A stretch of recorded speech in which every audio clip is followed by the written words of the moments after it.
ख्याल रहता था कि अफसर सिर्फ अफसर ही नहीं, वो दिखना भी चाहिए उसके चाल ढाल से, उसकी सोच समझ से और उसके कार्य से, और सबसे बड़ी बात उसकी बोली से। ये हमारे फौज में एक बहुत बड़ा सबक है। मैंने इसके ऊपर थोड़ा सा रिसर्च भी किया है, और जिसे हम इंग्लिश में कहते हैं बॉडी लैंग्वेज, यानी आपका तरीका क्या है उठने बैठने का, बोलने का, किसी को डांटने का, डांट सुनने का, ये सब लोग देख रहे हैं। और जब इसमें एक किस्म का जोश हो, एक किस्म की रिस्पॉन्सिबिलिटी हो कि गलती है तो हम सुधारेंगे, अच्छा किया है तो इससे अच्छा करेंगे। और एक वक्त ऐसा आता है जब आपको बिना बोले ही लोगों को प्रोत्साहित आप कर सकते हैं, आपकी बॉडी लैंग्वेज। अगर देखने में आप फिट हो, हर खेल आप जवानों के साथ खेल रहे हो, उनके साथ ट्रेनिंग कर रहे हो, उनके साथ दौड़ रहे हो, उनके साथ रागनियाँ भी गा रहे हो, तो वो एक अलग नमूना होता है। मुझे बहुत खुशी है कि मुझे इन पिछले कुछ सालों में जितना वास्ता, मैं आर्मी में 41 साल और 3 महीने रहा, और इन 41 साल 3 महीनों में राजपूताना राइफल से जो मुझे सीख मिली वो अविस्मरणीय है। मैं यहाँ तक बताता हूँ कि आज मैं राजपाल हूँ, बहुत जोश वाली है, इन्फेंट्री की है, और इसमें जो भी बातें कही हैं वो सब हमें लागू हैं। तो आप देखिए और गौर करिए। आसान है, ऐसा लगता है बाएं हाथ का खेल है। जो फौज में था उससे बढ़ के बिल्कुल भी नहीं है। तो जो सीख हमें यूनिट्स में मिलती है, हमारे फौज में मिलती है, वो आपको इस काबिल बना लेती है कि आप कोई भी काम बाहर जाके कर सकते हैं। तो एक ये हमारे प्रख्यात कवि जयशंकर प्रसाद हुए हैं, जिनका प्रेरणा भरा ये एक उनकी कविता है, उसकी कुछ लाइनें सुनाना चाहता हूँ।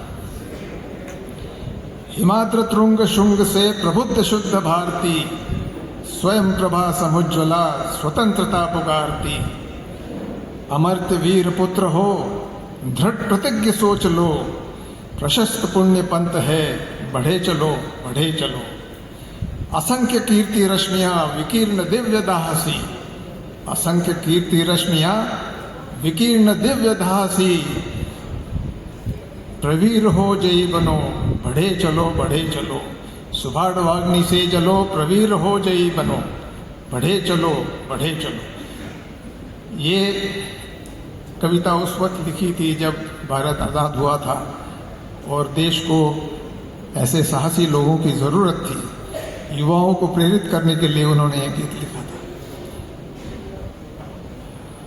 यहाँ पर उपस्थित कई सूबेदार मेजर हैं और परम माननीय कृष्णा साहब बैठे हैं। मैं नया नया आया तो मेरी पहली पोस्टिंग मोटर प्लाटून में हुई, और मोटर प्लाटून के जेसीओ साहब थे, तो उस वक्त तो इनकी मूंछें और भी बड़ी थी, थोड़ा डरावना लगता था साहब से बात करने में। बच्चे बैंड के पीछे लेफ्ट राइट करते थे और बड़ा मज़ा आता था कि ये बैंड बज रहा है, उसके ऊपर हम लेफ्ट राइट, तो हमने लेफ्ट राइट करना उसी वक्त सीख लिया। और मेरी किस्मत थी, जब मेरे को कमीशन मिला IMA से, तो मैंने अपने ताऊजी को फ़ोन किया। वो रिटायर हो चुके थे और पॉइनियर सेंटर अलवर में जो है कमांडेंट, मैंने उन्हें बताया कि मैं राजरिफ में मैंने अपनी चॉइस दी है और मैं राजरिफ में आना चाहता हूँ। तो बहुत खुश हुए। तो उन्होंने कहा अगर राजरिफ में जाना है तो 2 में ही आना पड़ेगा। मैंने कहा वो मेरे हाथ में नहीं है। तो उन्होंने कहा कोई बात नहीं, हम देखते हैं। उस वक्त ट्रेनिंग के दौरान हमारे गिरजा साहब W3 के इंस्ट्रक्टर थे, और आज भी मुझे उनकी दी हुई बातें याद हैं।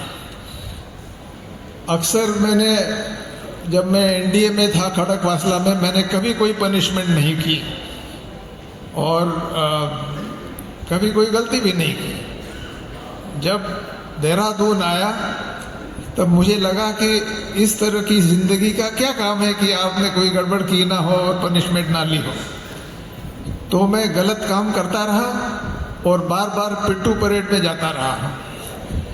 और बदकिस्मती ये थी कि हर पिट्ठू परेड के अंदर गिरिजा साहब इंचार्ज थे और वो मेरे को देख के बोलते थे, अरे कैडेट तुम फिर आ गया।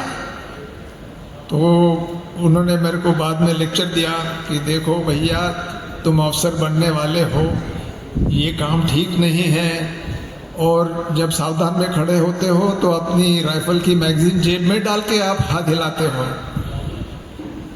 तो मैंने कहा कि साहब कभी कभी गलती हो जाती है। कहता कभी कभी तो ठीक है, लेकिन आप तो रोज ही आ रहे हैं।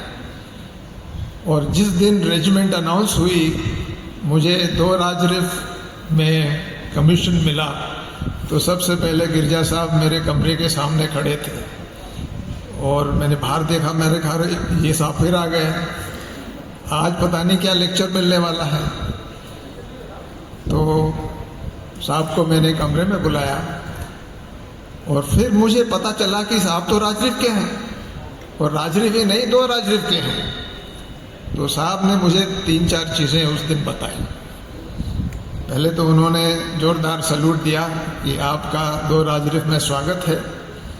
फिर मुझे बताया कि देखिए, जब आप यूनिट में जाएंगे तो भारी साहब सीओ साहब हैं, एनबी साहब 2IC साहब हैं, भन्ने साहब हमारे सूबेदार मेजर साहब हैं, तो आपका चाल चलन ठीक होना चाहिए, इस तरह की गलतियां नहीं करना है।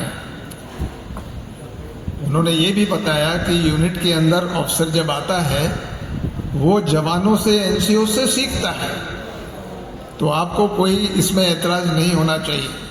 आपके प्री कोर्स एनसीओ चलाएंगे, आपको रगड़ा लगाएंगे, आपको भगाएंगे, सिखाएंगे, सब कुछ करेंगे। तो आप इस सब चीज़ को एक अच्छी ट्रेनिंग समझ के इख्तियार करेंगे। और बहुत सच बात थी। दूसरी चीज़ उन्होंने कहा कि देखिए, ऑफिसर बनना आसान है, निभाना मुश्किल है।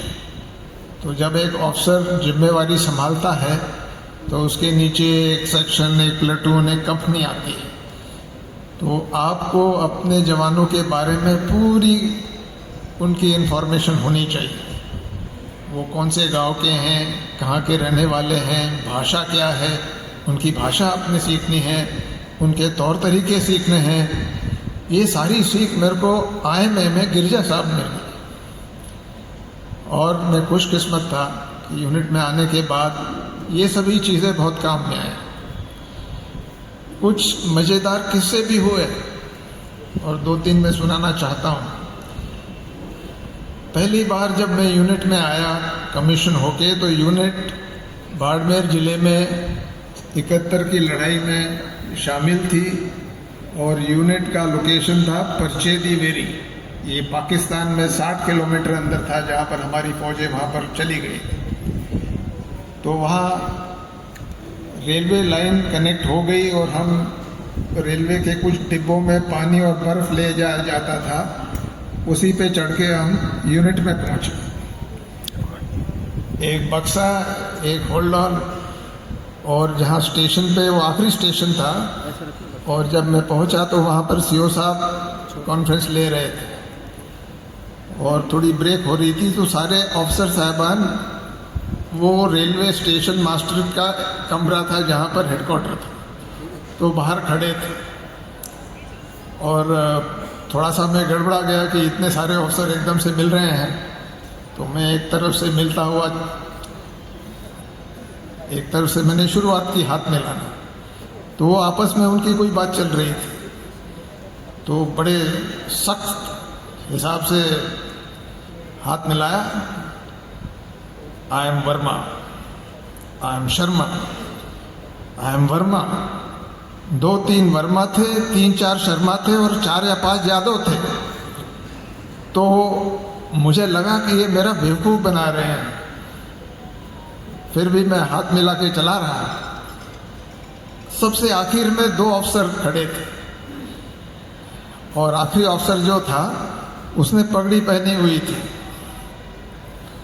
तो जब उनके पास मैं गया तो उन्होंने बोला, "You bloody fool, you know me?" मैंने कहा, "no sir." "I will sort you out." तो मैंने हाथ मिलाया, मैं तुम्हें नाम बता रहा था। तो उसने दाहिने बाएं देखा, हाथ मिलाया और बोला, "यू नो, आई एम कार्ले." अब सरदार कार्ले कैसे हो सकता है?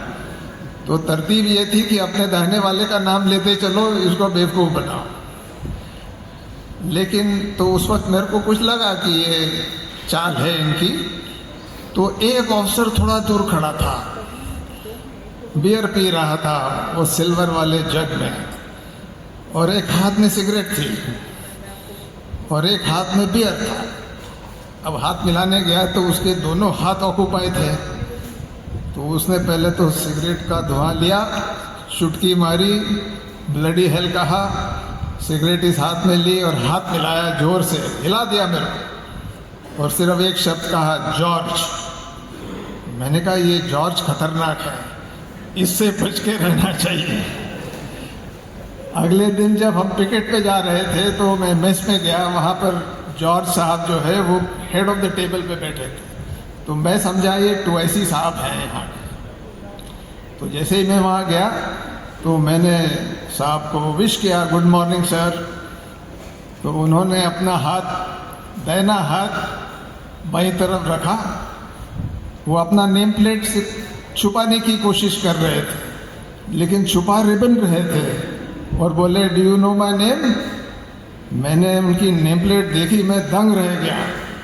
उस पर लिखा था लखी राम। तो मैंने भी बोला, "yes sir, you are major George." कहता, "bloody fool, very smart boy." तो ये छोटी छोटी ये जो किस्से रहे वो हमें यूनिट के अंदर प्रोत्साहित करते गए। और फिर जब जामनगर यूनिट पहुंची तो वहाँ हर साल 2-2, 3-3 अफसर आने लगे। तो मैं 2 साल में ही मेरे नीचे 4-5 जूनियर थे। और उस वक्त जीपी साहब हमारे एडजुटेंट साहब थे, यहाँ आए हैं लेकिन पहुँचे नहीं हैं। और मैं उनके सामने ये कहना चाहता था, उनकी तकलीफ ये थी कि 10 लेफ्टिनेंट और सब लेफ्टिनेंट इकट्ठे उनके ऑफिस में आते थे, और आके हम अपनी सीनियरिटी एडजस्ट करते थे, ये सीनियर है, मैं जूनियर हूँ। तो उनको बहुत परेशानियाँ होती थी और गाली दे के बाहर निकाल देते थे। लेकिन हमने उनकी एक कमज़ोरी पकड़ी कि साहब घर से ब्रेकफास्ट नहीं करके आते थे, उनका ब्रेकफास्ट ऑफिस में आता था। तो ये पता लगा तो हम ब्रेकफास्ट के टाइम ही उनके ऑफिस में जाते थे, और उनके ऊपर वाले ड्रॉअर में ब्रेकफास्ट रखा रहता था, और जैसे ही वो खोल के खाने लगते थे हम पहुंच जाते थे। तो वो बोलते थे, "तुम्हें यही वक्त मिला आने का, बाहर चले जाओ।" तो फिर टांग झाँक होती थी, फिर हम बोलते थे, "सर हमको भी खिला दीजिए थोड़ा सा।" तो उनका आधा ब्रेकफास्ट हम खा जाते थे, लेकिन वो कभी उसके ऊपर उन्हें कभी एतराज़ नहीं किया। इसी तरह से यूनिट जहाँ जहाँ गई वहाँ वहाँ हरकत होती रही। मेरी कुछ